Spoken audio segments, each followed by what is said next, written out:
Salam di dalam nama Tuhan Yesus Kristus. Bertemu lagi pada hari yang indah ini.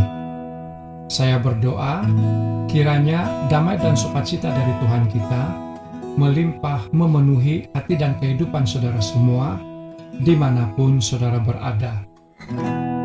Renungan pada hari ini adalah tentang anugerah bernama kesempatan.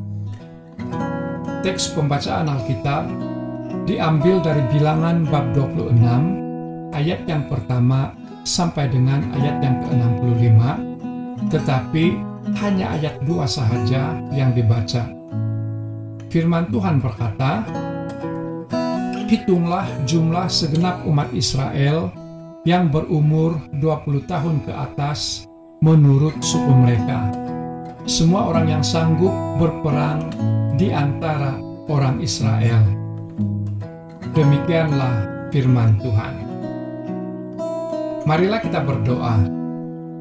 Pujian, syukur, hormat, dan kemuliaan kami berikan kepadamu Tuhan, yang kami sembah di dalam nama Yesus Kristus.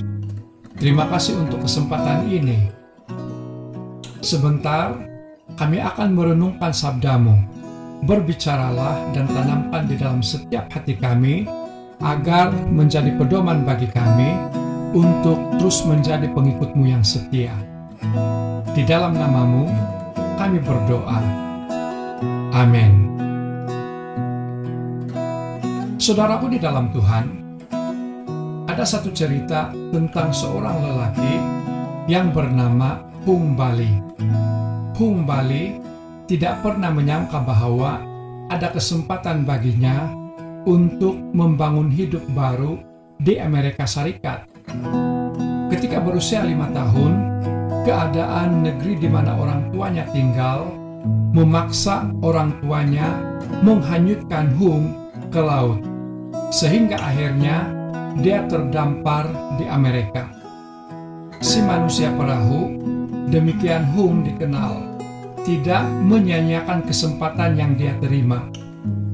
34 tahun kemudian, dia kembali ke negerinya sebagai warga negara Amerika Serikat berdarah Vietnam pertama yang menjadi komando kapal perang Amerika Serikat USS Lassen.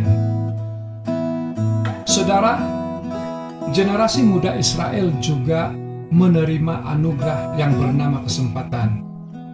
Bacaan yang kita baca hari ini adalah bacaan kedua yang dilakukan Musa atas perintah Tuhan untuk mengira jumlah pasukan Israel yang sedia berperang.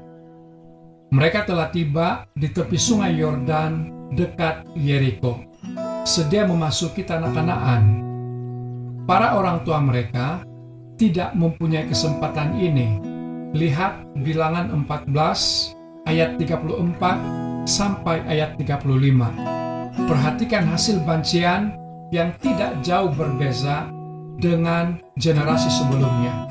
Bandingkan juga dengan Bilangan 3 dan murka Tuhan di bab 25. Generasi ini sesungguhnya tidak bersedia memasuki tanah Kanaan. Kalaupun mereka akhirnya berhasil tinggal di tanah Kanaan, sungguh itu adalah anugerah Tuhan semata-mata. Saudaraku di dalam Tuhan, kesempatan-kesempatan seperti apa yang dianugerahkan Tuhan bagi kita selama ini? Salah satu yang paling berharga adalah kesempatan mengenal Kristus dan menerima pengampunan melalui salibnya. Kita yang berdosa dan selayaknya binasa, kini berkesempatan hidup sebagai anak-anaknya.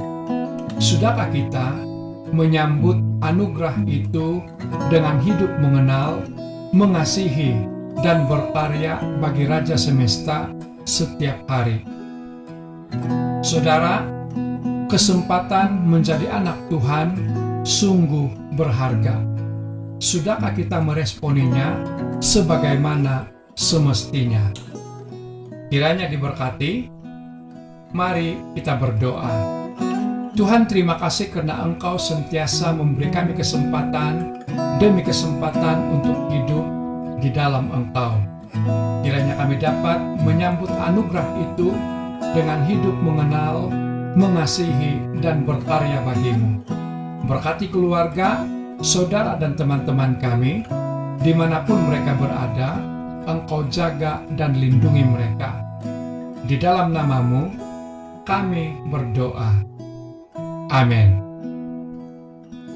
Saya yakin Roh Kudus akan membuka pengertian kita untuk memahami perkongsian ini.